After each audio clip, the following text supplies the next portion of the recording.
Telugu digital media network లో political కేటగిరీలో number 1 కేవలం 72 గంటల్లో 1,50,00,000 వ్యూస్ పైగా పాపులర్ టీవీ నెట్వర్క్. చేయమనండి. ఇప్పుడు తెలుగుదేశం చేసే కార్యక్రమాలు ఏంటండి, వాళ్ళు పారాషూట్లను దింపుతూ ఉంటారు. అంటే లోకల్స్ పనికిరారు, అంటే లోకల్స్కి ఆ సామర్థ్యత లేదని ఉంటారు. అటు బీజేపీ కానీ తెలుగుదేశం కానీ. మరి లోకల్స్ పనికిరారు. పాపం సోమవీర్రాజు గారు లోకల్ కదండి, ఆయన ఏమన్నా చిన్నోడా? నేను నిక్కర్లు వేసుకున్న టైంలోనే ఆయన ఎమ్మెల్యే కింద పోటీ చేశాడు. పాపం అలాంటి వాళ్ళని కూడా పక్కన పెడతా ఉంటే, అంటే పార్టీ మా పార్టీ వేరే వాళ్ళ పార్టీ వేరే అయినప్పటికీ కూడా ఆయన పైన నాకు నిజంగా గౌరవం ఉంది, జాలి కూడా అనిపిస్తుంది. బీజేపీ రాష్ట్ర అధ్యక్షుడి కింద ఉన్న వ్యక్తిని పక్కన పడేసి ఎవరెవరినో తీసుకొచ్చి ఇస్తూ ఉన్నారు. అంటే వాళ్ళకి లోకల్స్ పైన ఏ రకమైన మమకారం లేదు. నేను ఒక్కటే చెప్తున్నాను, ఇక్కడ నేను పుట్టాను, ఇక్కడ నేను పెరిగాను కాబట్టి నా ఊరు పైన నాకు మమకారం ఉంది. నా ఊరు అంటే నేను అమితంగా ప్రేమిస్తా, రాజమండ్రి. అందుగురించి నేను ఇంత డెవలప్ చేసుకోగలిగా. మరి వాళ్ళకి ఏం మమకారం ఉంటుందండి? వాళ్ళు వలస పక్షుల్లో వచ్చి కొన్నాళ్ళు ఉండి పవర్ని ఎంజాయ్ చేసి అధికారాన్ని ఎంజాయ్ చేసి ఫ్లై అయిపోతారు. ఇలాంటి వాళ్ళ వలన ఊరికి ఉపయోగపడేది ఏం లేదు, ఆంధ్రప్రదేశ్ రాష్ట్రానికి ఉపయోగపడేది ఏం లేదు. కృష్ణరాజు కాటు కొట్టాడా కింద వంగి సాష్టాంగం వేసేసి ఉంటాడు చంద్రబాబు నాయుడికి. ఇప్పుడు మీరు చంద్రబాబు నాయుడు వీడియో ఎలాగో చూపించారు, 24 ఎన్నికల్లో సంపూర్ణ మద్యపానం నిషేధం, జగన్ గారు సంపూర్ణ మద్యపానం అన్నారండి. 24 ఎన్నికల్లో సంపూర్ణ మద్యపానం చేసే మీ దగ్గరికి ఓట్లు అడగడానికి వస్తాను అన్నాడు.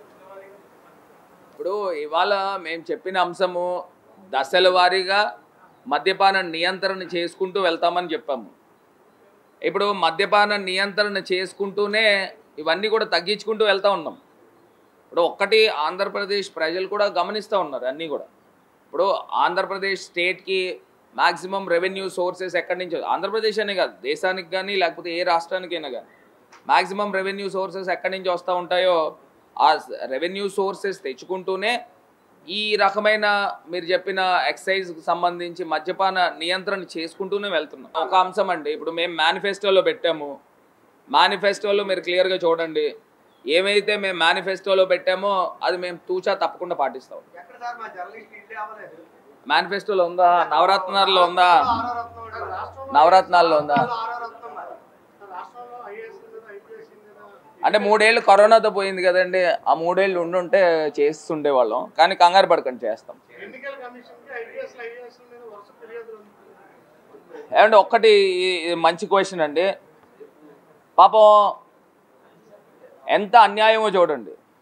అంటే బీజేపీ ఎన్డీఏ ప్రభుత్వంలో ఉంటూ మనం ఒక ఛానల్లో కూడా చూసాం, 200 మంది ఐఏఎస్ ఐపీఎస్ అధికారులు మారుతున్నారని చెప్పేసి వాళ్ళు కూడా, బీజేపీ కూడా ఎంత దారుణమో చూడండి. మేము పలానా వాళ్ళని సూచిస్తామని చెప్పి కూడా సూచించడం కూడా జరిగింది ఐఏఎస్ ఆఫీసర్లు. అంటే మార్చండి అనేది ఎవరైనా పెడతారు. అసలు ఈ పాటికి ఎలక్షన్ కమిషన్ ఇండిపెండెంట్ పూర్తి బాడీ అని మేము నమ్ముతున్నాం. ఈ పాటికి వాళ్ళపైన చర్యలు తీసుకోవాలి.